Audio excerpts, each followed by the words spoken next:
बहुत समय पहले की बात है। एक राज्य में स्नो वाइट नाम की राजकुमारी अपने पिता और सौतेली माँ के साथ रहती थी। उसकी सगी माँ की मृत्यु तभी हो गई थी जब वह बहुत छोटी थी। स्नो वाइट का जन्म बहुत मिन्नतों के बाद हुआ था।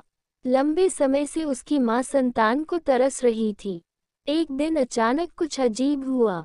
वह एक बर्फीला दिन था। स्नो वाइट की माँ महल की खिड़की के पास खड़ी बर्फबारी देखते देखते कुछ सिल रही थी।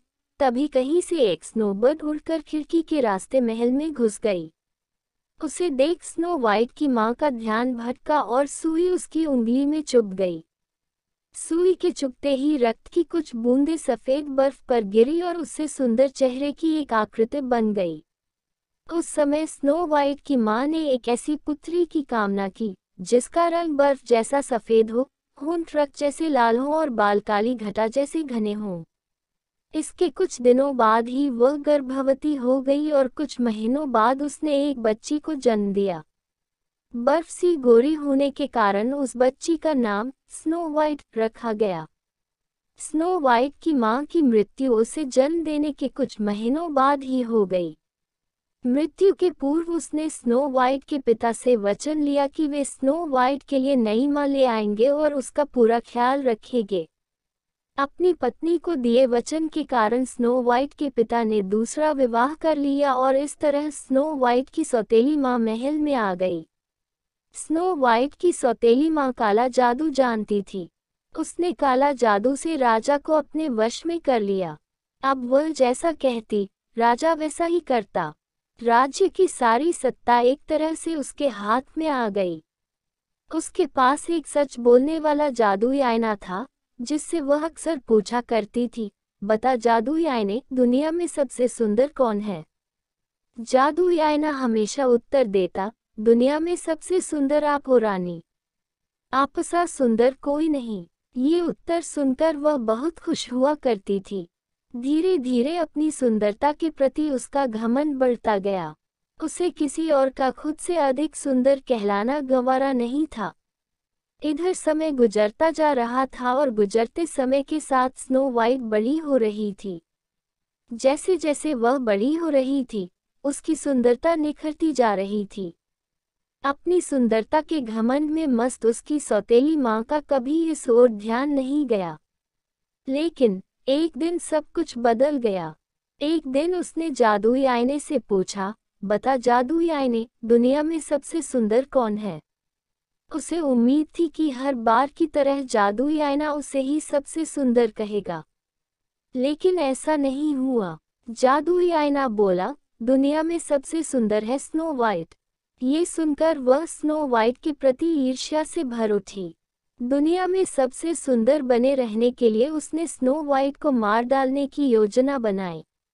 इसका जिम्मा उसने अपने एक सैनिक को सौंपा।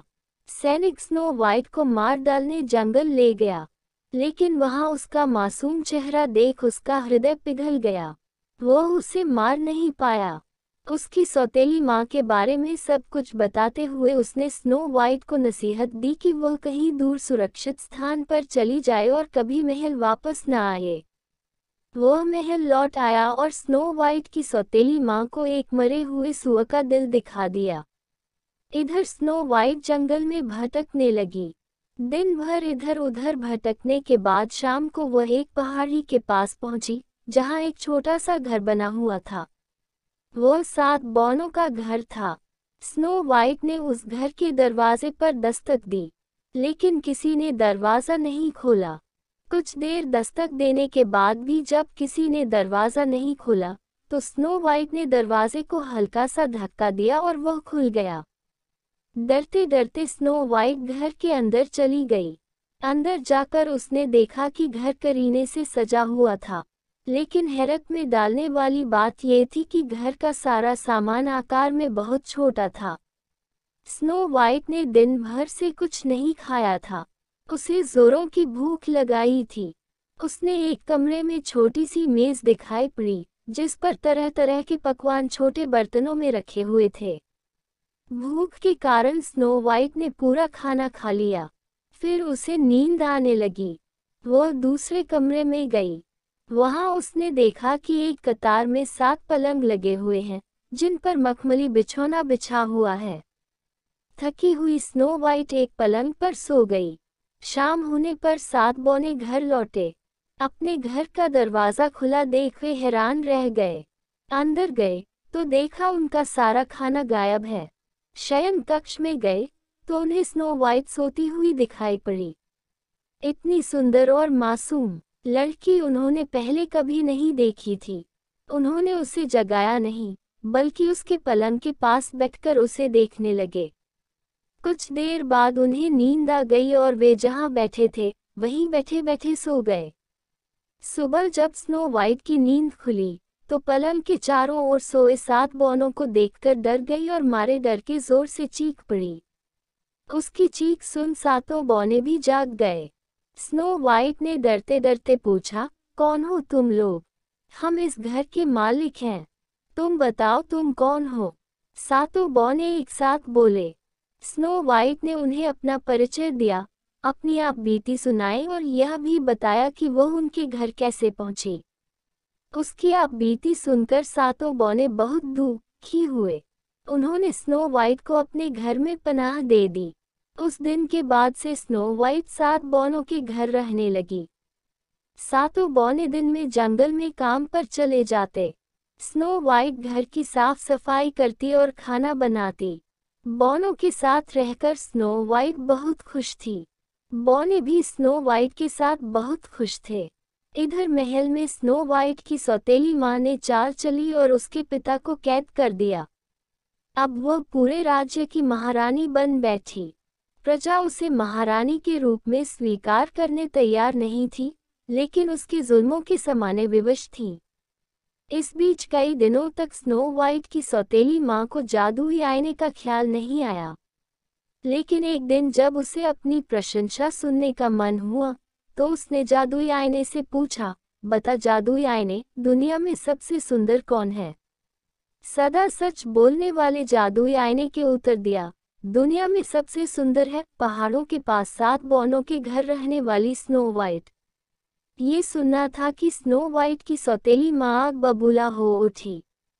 उसे सैनिक की चाल समझ आ गई और उसने उसे मौत के घाट उतरवा दिया। अगले दिन उसने एक बुढ़िया का वेश धरा और स्नो वाइट को मारने 7 बौनों के घर पहुंचकर दरवाजा खटखटाने लगी। उस समय स्नो वाइट घर पर अकेली थी। दरवाजे पर दस्तक सुनकर दरवाजा खोल दिया। बुढ़िया के वेश में अपनी सौतेली माँ को वह पहचान नहीं पाए। बुढ़िया बनी सौतेली माँ बोली, मैं कंघी बेचने वाली हूँ, एक कंघी खरीद लो। स्नो वाइट ने एक कंघी पसंद की तो वह बोली, आओ तुम्हारे घने बाल संवार दूं। स्नो वाइट मान गई। उसे पता नहीं था कि वह एक जहरीली कंघी है। जैसे ही जहरीली कंघी स्नो वाइट के सिर पर चली, वह गिर पड़ी। उसकी दुष्ट सौतेली माँ उसे मरा समझकर वहां से चली गई। लेकिन स्नो वाइट मरी नहीं थी, वह सिर्फ बेहोश हुई थी। कुछ ही देर में 7 बौने घर लौट आए।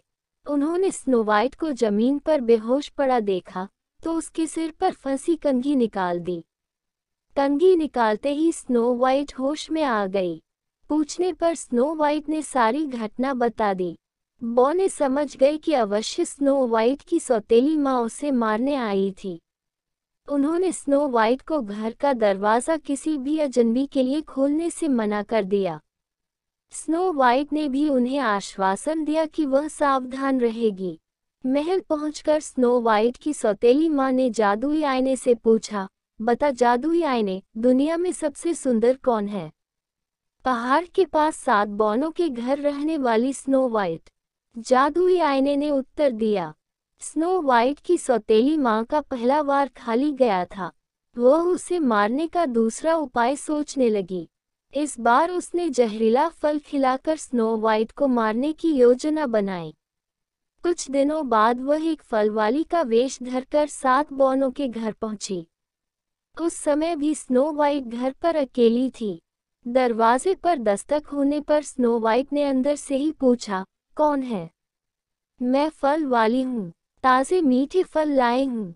उसकी सौतेली माँ खिड़की के पास आकर बोली। मुझे फल नहीं चाहिए। स्नो वाइट ने आधी खिड़की खोलकर मना कर दिया। स्नो वाइट के मना करने पर उसकी सौतेली माँ बोली, बेटी, मेरी मदद कर दो। आज मेरा एक भी फल नहीं बिका।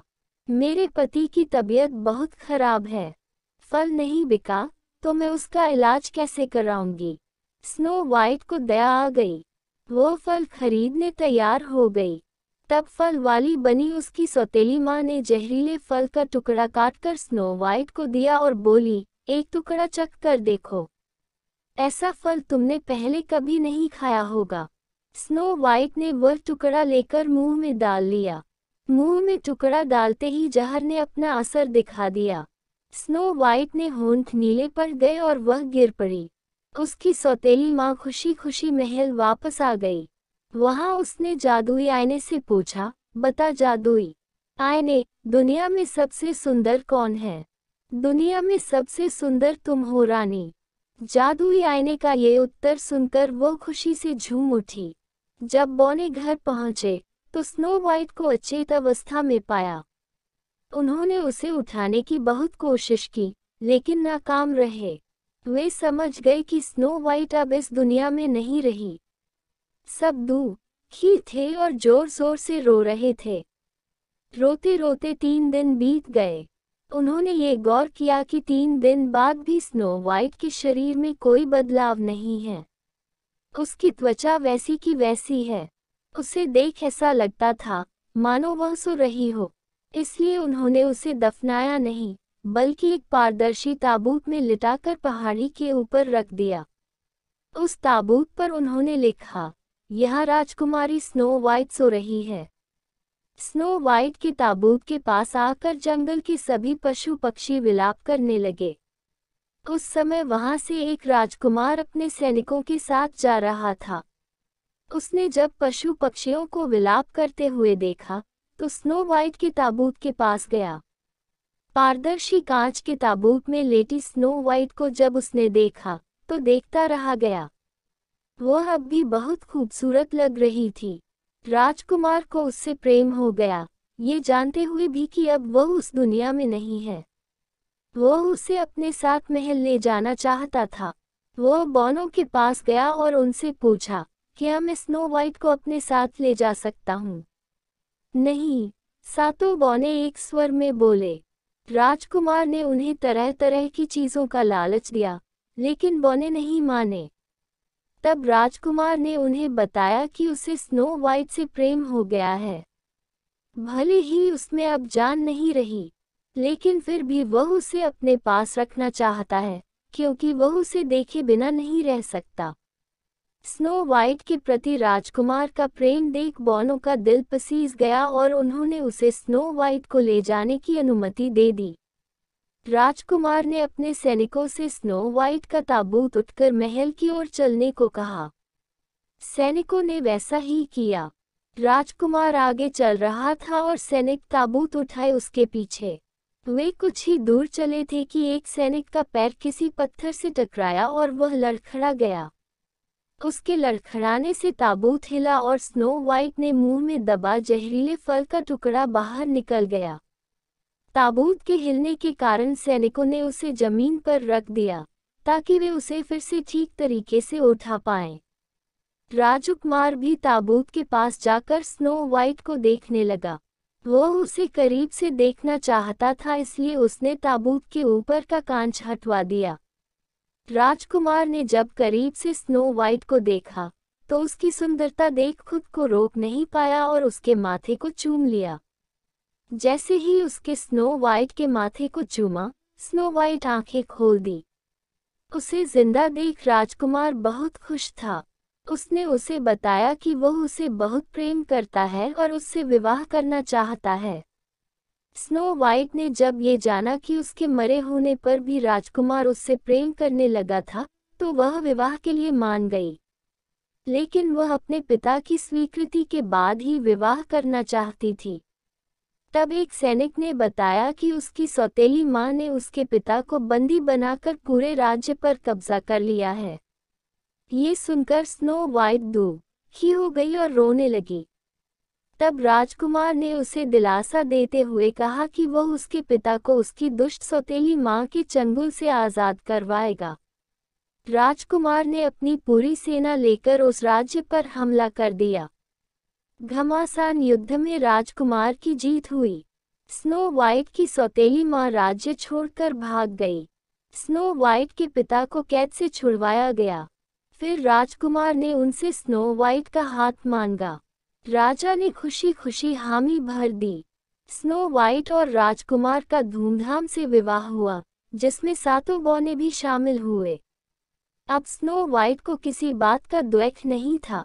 वह राजकुमार के साथ खुशी